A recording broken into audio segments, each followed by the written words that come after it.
Rock climbing is exhilarating, an adrenaline-fueled pursuit that calls to those who crave challenge, freedom, and connection with nature. But beneath the beauty and triumph is a harsh reality. It's also one of the most dangerous outdoor sports. In the US alone, over 30 climbers die each year. Surprisingly, many of these deaths don't happen on extreme routes, but during routine moments. A missed clip, a misjudged rappel, or a simple gear error. The climbers featured in this documentary weren't reckless. They were experienced, passionate, and driven, yet each faced a moment when something small went tragically wrong. These aren't just accidents, they're deeply human stories that remind us how unforgiving climbing can be, even for the best. Brad Gobright, the free soloist who fell during the climb down. Brad Gobright was not your average climber. To many, he was a daredevil, a wild spirit who seemed at home dangling off vertical walls with nothing but chalk on his hands and nerves of steel. He began climbing at just 6 years old in Orange County, California, and over time, he built a reputation as one of the most talented free solo climbers in the world. His reputation in the climbing community was one of awe and admiration.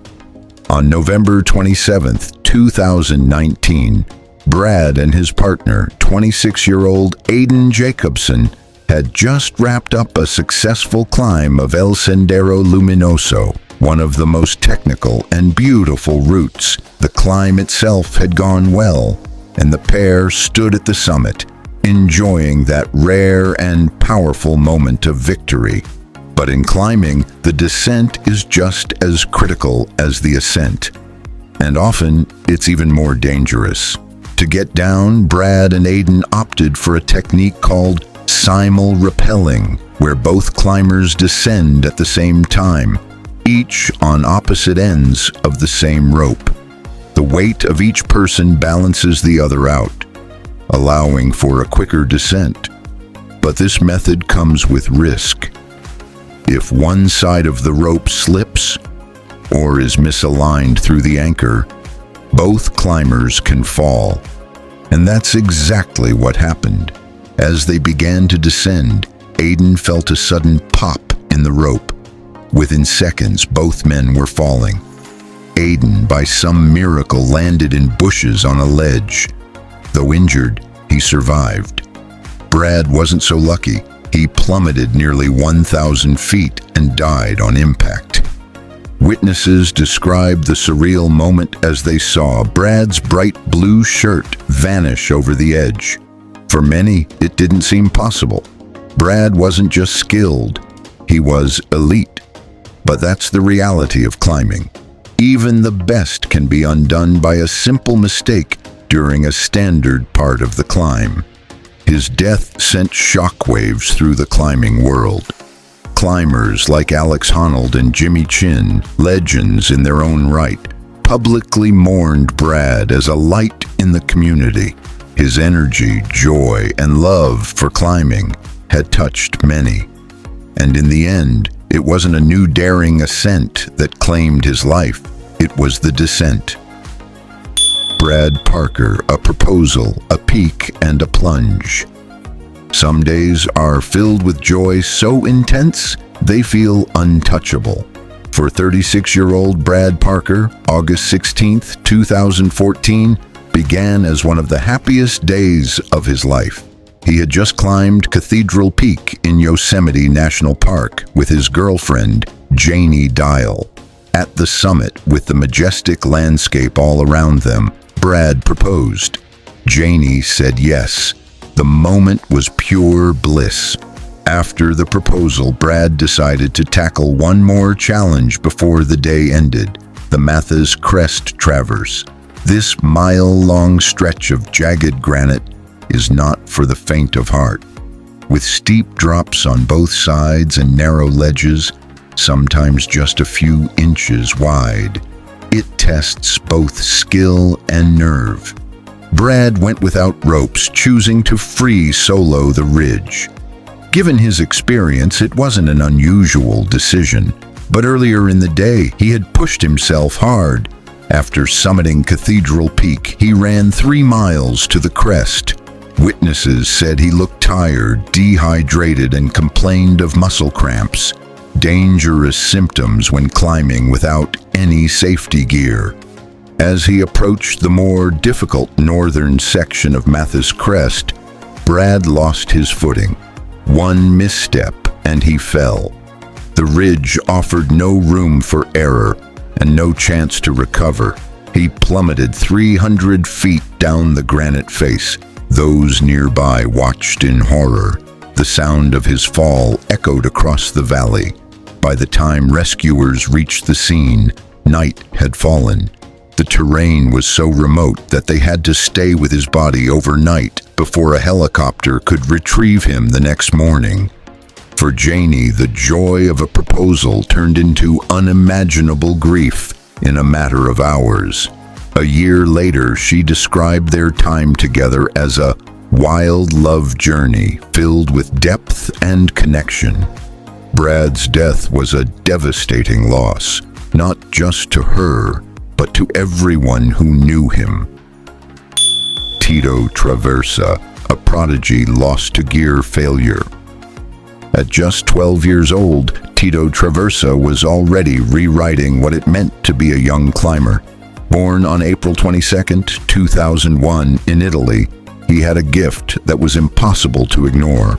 By the age of 10, he was climbing routes graded 5.14A, levels of difficulty that most adult climbers can only dream of. And by 12, he had already completed 4 climbs of that grade. The climbing world wasn't just watching Tito. They were anticipating the greatness he would one day achieve.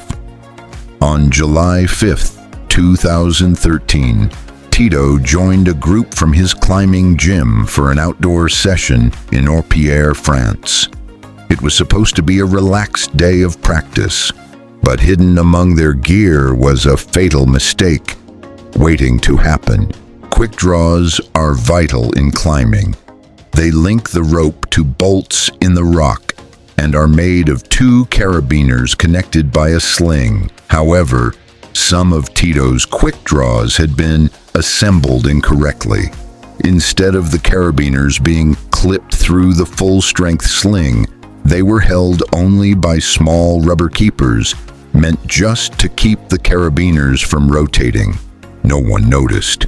As Tito climbed a relatively easy 510 route, everything seemed normal until he reached the top and weighted the rope. The improperly assembled quick draws couldn't handle the force. One by one, they failed. 8 out of 10 of the quick draws had the same issue.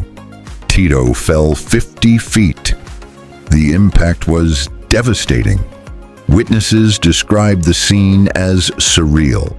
Tito was airlifted to a hospital in Grenoble, where he spent 3 days in intensive care.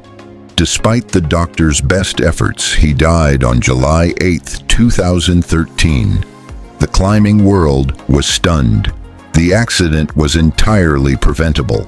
An investigation found that someone, likely a non-climber parent, had assembled the gear incorrectly, and no one had double-checked it before use. The tragedy led to manslaughter charges for 5 individuals, including the instructor, gym owner, and the manufacturer of the rubber keepers. Tito's death changed climbing practices around the world. It was a brutal lesson that even the smallest oversight can have fatal consequences. Stuart Philip Porter, a deadly miscalculation. September 22, 2024, was supposed to be another adventure for 21-year-old Stuart Philip Porter, a lover of the outdoors from Eau Claire, Wisconsin. Stuart had made the trip to climb Devil's Tower in Wyoming, a legendary destination for climbers. Its steep, towering walls and unique geology make it both awe-inspiring and challenging. Stuart and his partner had already completed El Craco Diablo, a two-pitch traditional climb rated 5.8. The route offered a satisfying challenge with rewarding views. Earlier that day, Stuart had rappelled down without issue, but they decided to do one more rappel before calling it a day. That's when something went wrong. Rappelling is deceptively risky. It may feel routine, but one miscalculation can be deadly. Stuart's rope was an unusual 66 meters in length, not the standard 60 or 70 meters. He likely misjudged the distance needed to reach the next anchor or the ground, and he rappelled off the end of the rope. The fall was catastrophic. Stuart dropped nearly 200 feet. His climbing partner, stranded and in shock, waited helplessly as darkness began to fall. Rescue teams rushed to the scene and worked through the night to reach him. But it was too late. The National Park Service later confirmed that there was no gear malfunction, just a fatal error in judgment. No stopper knot had been tied at the end of the rope, and the length hadn't been properly accounted for. Stuart's death added a somber chapter to the history of Devil's Tower, a place with only a handful of recorded climbing deaths in over a century. His accident was a chilling reminder that in climbing, small mistakes don't always give second chances. Climbing is a sport of passion, strength, and courage. It brings people to the edges of cliffs and the limits of their own endurance. But behind the breathtaking views and triumphant summits are risks that can turn fatal in an instant. If this story moved you, consider sharing it with someone who climbs or dreams of climbing. Subscribe for more real stories that highlight the triumphs and tragedies of extreme sports. And most importantly, always double-check your gear, respect the mountain, and climb safe.